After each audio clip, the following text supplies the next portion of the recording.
دین توحشه، وحشیگری. لواط میکنند. لذا اصلا درباره خود آقای خمینی هم به نقل صحیح اینه که در همون پیرمردی بعد از اینکه رهبر انقلاب شده بود، در همون 75 80 سالگی اینو بله همون عادت بد را داشت. عادت بد را داشت. خود نه تنها خامنه ای، اون که پیر بزرگشان مرجع بود. بله این نقلم که عرض میکنم نقل صحیحه. دین توحشه، وحشیگری. لواط میکنند.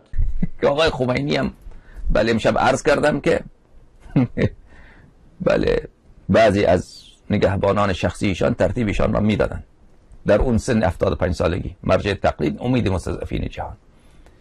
بله کار شما از بیخ خرابه جماعت. و این مطلب را که عرض میکنم از ثقات عرض میکنم، فکر نکنید من این را شوخی میکنم.